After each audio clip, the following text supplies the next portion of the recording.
The first thing he remembered about that day was the smell of JP-4 and wet earth.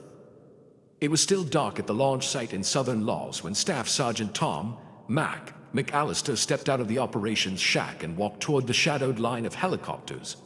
The rotor blades were tied down, the birds hunched under the weight of another mission. Floodlights cast harsh cones onto the mud. Men moved in and out of the light with quiet urgency, checking weapons, loading ammo tins, tightening straps on rucksacks. Mack adjusted the strap on his car 15 and took a slow breath. Third tour, 10th cross-border mission. He could feel the familiar mixture of dread and focus settling into him, like an old coat he wore only on days like this. The recon team was 6 men, 3 Americans, 3 Montagnards from the highlands of South Vietnam. They sat in a loose cluster near the tail of a Huey, weapons across their knees, faces grave. "Morning, Sarge," said Danny Ruiz, the assistant team leader. A lean kid from San Antonio with eyes that always seemed half amused, even out here. "Too early to call it morning," Mack said. "You all squared away." Ruiz patted the PRC-25 radio on his back. Batteries topped off, extra smoke, extra claymores, were good. The team's 3 Montagnards watched the exchange in silence. They were small men, wiry and spare, wearing a mix of US jungle fatigues and bits of tribal jewelry hidden under their collars. One of them, H-Lang, gave Mack a small nod. No words, but the message was clear. We're ready. Inside the operations shack, the air had been thick with cigarette smoke and tension. The briefing had been simple enough on paper. Insert west of the Ho Chi Minh Trail in Laos. Move in, locate enemy truck parks and storage sites. Watch for 2 days, call in air when possible, grab any documents you could scoop up, and then exfiltrate before the North Vietnamese figured out you were there. "Intel says this area's hot," the briefing officer had said, tapping a grease pencil on the map. "Lots of truck traffic, possible regimental headquarters nearby. You'll have covey overhead most of the time, and we've got gunships and fast movers on strip alert. But remember, you're on your own until you're not. Stay hidden, avoid contact." Avoid contact, Mack thought now, looking at the dark line of jungle just visible beyond the perimeter. That was always the plan at the start. They boarded the Huey in silence. The crew chief slapped Mack on the shoulder as he climbed in. "See you in a couple days, Sarge," the crew chief shouted over the rising whine of the engine. "That's the idea," Mack shouted back and took his place on the floor, legs dangling out the open door. The Huey lifted, wobbling slightly, then rose into the dark. The launch site fell away, lights shrinking, then vanishing. Wind tore at Mack's sleeves. He looked at his men. Ruiz had his eyes closed, lips moving in a quick, silent prayer. The Montagnards stared straight ahead, faces impassive. 15 minutes later, they crossed the invisible border. No sign in the sky, just a line on a map, but Mack felt it like a weight. Here, officially, they did not exist. The pilot dropped to treetop level, following the folds of the land. The jungle below was an endless, lumpy carpet of dark green. A second Huey, their gunship escort, paced them to the right, weapons pods glinting faintly in the early light. The FAC's voice crackled in Mack's headset. "Call sign Covey." He was orbiting somewhere above in an OV-10 Bronco, eyes on everything. "Python team, you're 3 minutes from your insert. No known enemy in the immediate area. Good hunting." The Huey slowed. The crew chief leaned out, peering down. "This is it," he yelled. Mack got to his knees and motioned his team forward. As the helicopter flared, the jungle rose up to meet them. The skids brushed foliage. Only for a second did they actually touch, a hard bounce on unseen ground. "Go," Mack shouted. They jumped. For a moment there was chaos, branches, leaves, the slap of foliage against faces and gear. Then the Huey lifted, its rotor wash shoving the jungle flat around them. A second later it was gone, noise fatting, leaving only the hum of the forest and 6 men standing in a tight circle, every sense stretched. Mack listened, nothing but insects and birds. "Form up," he whispered. "Single file, H-Lang on point, same order as briefed, let's disappear." They moved. The jungles of Laos smelled different than those in South Vietnam, richer somehow with a sweet rot under everything. The air was heavy and wet. They walked bent forward, rucks pulling on their shoulders, boots sinking slightly into the leaf mold. No one spoke. Communication was by touch and gesture. A hand raised, a finger pointed, a glance. Every few minutes, H. Lang would stop, studying the ground ahead for sign. The team would freeze wherever they were, becoming lumps of shadow among the trees. Then he'd move again, placing his feet carefully, sometimes wiping at branches with a leafy switch to erase any trace of their passing. After 2 hours, Covey checked in on the radio. Ruiz answered in a low voice, keeping it short. Everything's fine, no contact, moving west as planned. By midday, they were close to their target area, a finger of high ground that overlooked a complex web of trails and dry stream beds feeding into the main truck route to the south. The sound of distant engines reached them occasionally, a faint rumbling under the chirp of insects. They found a small knoll thick with bamboo and vines and settled in. No one hacked branches. They eased themselves into the vegetation, making themselves part of it. Once in place, they were nearly invisible. From that height, Mack watched the enemy's war. Through his binoculars, the Ho Chi Minh Trail looked like an anthill that never rested. Trucks moved slowly along the red clay ribbon, heavily loaded, their beds covered with branches. Men in olive uniforms walked alongside, rifles slung. Here and there under canvas and nets were glimpses of fuel drums, ammunition crates, stacks of shells. A 7mm anti-aircraft gun squatted on a sandbagged platform, its barrel tilted up, waiting for American aircraft. Mack noted everything, quietly passing details to Ruiz, who relayed them to Covey in clipped whispers. Numbers, directions, distances, it was a familiar rhythm. Spy work with teeth. Late in the afternoon, as the sun slid lower and the shadows lengthened, H. Lang touched Mack's arm and pointed back the way they'd come. Footprints. At first they looked like any other marks in the leaf litter, but H. Lang traced a line with his finger, showing how one boot print overlapped another, how the crushed leaves lined up. Men had followed their trail, carefully stepping in their footsteps. North Vietnamese trackers. Mack's throat went dry. He glanced at the Montagnard, who raised 2 fingers, then spread them. Many, H. Lang whispered, come close. Mack looked at his watch. They'd been in place for several hours, long enough to draw attention. He weighed his options. Stay and keep gathering intel, fulfilling the mission at the risk of getting trapped, or pull back now, trade information for survival. He considered the faces of his men, Ruiz watching him steadily. H. Lang expression unreadable. The other yards alert and ready, but clearly uneasy at the news. Pack it up, Mack whispered. We're leaving quiet. They moved fast but carefully, retracing part of their route, then cutting off to the north toward a backup exfiltration point indicated in the briefing. The jungle felt closer now. Every snapped twig sounded amplified. The first shot came from the rear, a single crack that made everyone drop flat.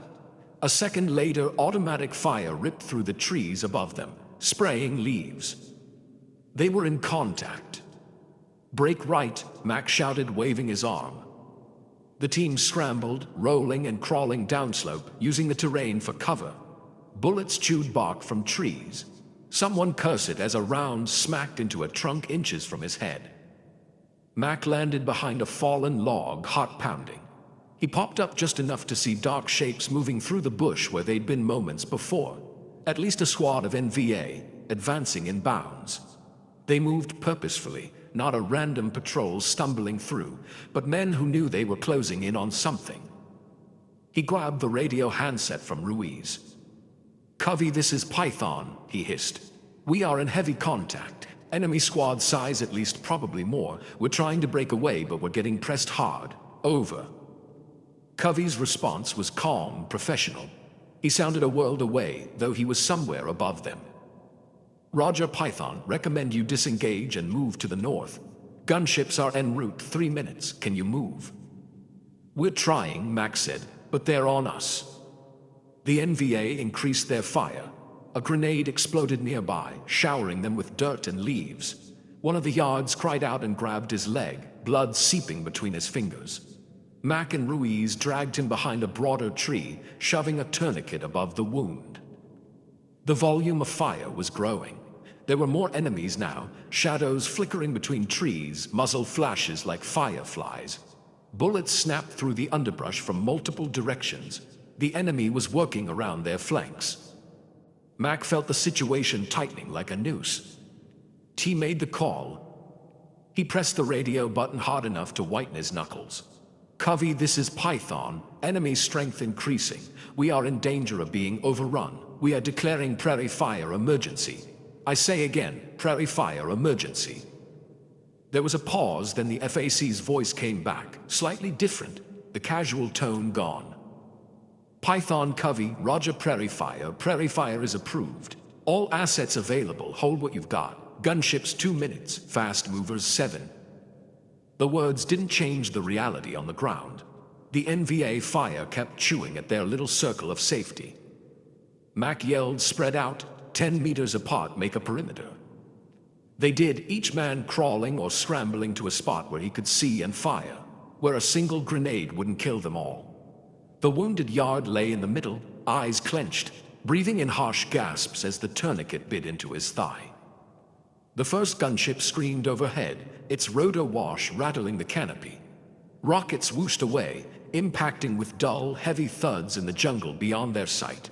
The minigun's growl followed, a buzzing chainsaw that made the ground tremble. Hang on, Mack shouted as dirt and splinters rained down. The gunship runs bought them breathing space, but only just. Every time the Huey broke off to circle, fire would begin again from another direction. The NVA were using the bomb and rocket blasts to mask their movement, creeping closer between salvos. A bullet snapped through a branch near Ruiz's face, spraying him with bark. He spat and laughed without humor. Hell of a neighborhood, Sog. Just keep shooting, Mack said. Over the radio, Covey told them that a reaction force was being scrambled. 40 men, Americans and more Montagnards, from a launch site back in Vietnam. They would come in on slicks and try to fight their way to the recon team. ETA 10 minutes, Covey said. You have to hold until then. 10 minutes. Mack looked around at his tiny perimeter. 6 men, one already badly wounded, going low on ammunition. Enemy numbers growing. 10 minutes might as well have been an hour. But there was no other choice. They fought. The world shrank to immediate things. The feel of the CAR-15 trigger, the weight of magazines on his chest, the hiss and crack of rounds passing close. Mack's throat was dry, his vision narrowed and sharpened, taking in small details. The frayed strap on a canteen, the way Ruiz's hands moved automatically, changing mags, clearing jams, firing short controlled bursts. Every so often, someone would shout a warning in Vietnamese, followed by a rush of fire. Grenades rolled in. The team kicked them away if they could, curled behind cover if they couldn't, flinching as the blasts detonated nearby. They were still there when the reaction force came in. The sound announced it first, the distant drumming of more rotor blades growing louder. Overhead, gunships swooped in, laying down suppressing fire around a shallow clearing a few hundred meters to the south of Python's position. Behind them came the slicks, dropping into the maelstrom. The men of the reaction force, Hatchet Force, hit the ground running, weapons already firing. For them, the world instantly became a sideways hurricane of dirt, tracers, and screaming metal. They were supposed to be the rescuers, overwhelming the enemy with shock and weight of fire. Instead, almost as soon as they landed, they found themselves in their own fight for survival. The enemy was there in numbers, dug into the jungle around the makeshift landing zone. One of the slicks took hits as it lifted off, trailing smoke as it clawed into the sky. Another had to wave off entirely, the LZ too hot, trees and bullets and explosions clouding the pilot's vision. The Hatchet Force commander took in the chaos and quickly realized what Mack already knew. The area was crawling with North Vietnamese. A regiment, maybe more. What had begun as a rescue was now in danger of becoming a massacre. They called their own Prairie Fire emergency. At altitude in the orbiting OV-10, Covey listened to both sets of calls, the recon team and the reaction force, and understood the gravity of what was happening. Two separate friendly elements, both in Prairie Fire status, in the same patch of enemy-infested jungle. A double Prairie Fire. Below, it meant even more fear and noise and confusion. The Hatchet Force dug in, forming their own perimeter in the churned, smoky clearing. They had more guns, more men, but they were also more visible and more tempting a target. Mortar rounds began to plop into the trees around them, throwing jagged fragments of metal through trunks and flesh. Hatchet Force was supposed to push north and link up with Python. Instead, they were pinned, fighting for their own lives. Between the two perimeters, one small and shrinking around Mack's recon team, one larger but equally embattled around the Hatchet Force, was a tangle of jungle now heavily churned by rockets, bombs, and blood. Covey made a call that every man on the ground would live or die by. He ordered both units to move toward each other. The plan was brutal in its simplicity. Gunships and jets would plaster the jungle in a shifting corridor between the two friendly positions, walking fire and steel across the ground in front of them. Python would try to crawl south, dragging their wounded, slipping through the spaces the explosions opened. The Hatchet Force would push north, teeth gritted, taking ground in short rushes behind the thunder of air support. Every meter would be paid for in sweat and terror, and maybe blood. Mack listened to the order, heart thudding. He wanted to argue, to point out that moving with a badly wounded man under this kind of fire was nearly impossible. But staying put wasn't an option. The NVA weren't just content to keep them pinned. They were testing the lines, prodding, looking for weak spots to collapse the perimeter entirely. He looked at the wounded Yard, whose face shone with sweat, lips bitten through in pain. "Can you handle it if we move you?" Mack asked. The man looked at him for a moment, then nodded once, sharp and quick. They fashioned a crude drag harness from webbing and the strap of a rucksack. Two of the Yards took the weight. Mack and Ruiz covered them as they began to inch south, moving from tree to tree, shell hole to shell hole. Above, the air roared. F-4 Phantoms and A-1 Skyraiders came in low, dumping their loads into the jungle ahead of the advancing friendlies. The blasts were so close that Mack's ears rang. His teeth ached. Once, a string of bombs landed so near that he felt himself lifted slightly off the ground, then slammed back down, lungs punched empty. "Keep going," he croaked when he got his breath back. The Hatchet Force was doing the same from the other side, their world a blur of muzzle flashes and falling trees, bodies and broken branches. They fired as they moved, shouting, dragging their own wounded, stepping over the dead because there was no other way. Somewhere in that torn patch of jungle, the two groups finally came into visual range. It started as a flicker on the edge of Mack's vision, a figure ahead, moving low and fast from one piece of cover to another. For a heartbeat, his finger tightened on the trigger. Then he saw the shape of the helmet, the cut of the uniform, the way the man's weapon was held. "Hold your fire," Mack yelled. "Friendly, friendly coming in." A chorus of answering shouts rose from the other side. Then, suddenly, there they were. Dirty, wild-eyed men bursting through the undergrowth, faces streaked with sweat and grime, weapons snapping around until recognition dawned. Hands grabbed hands.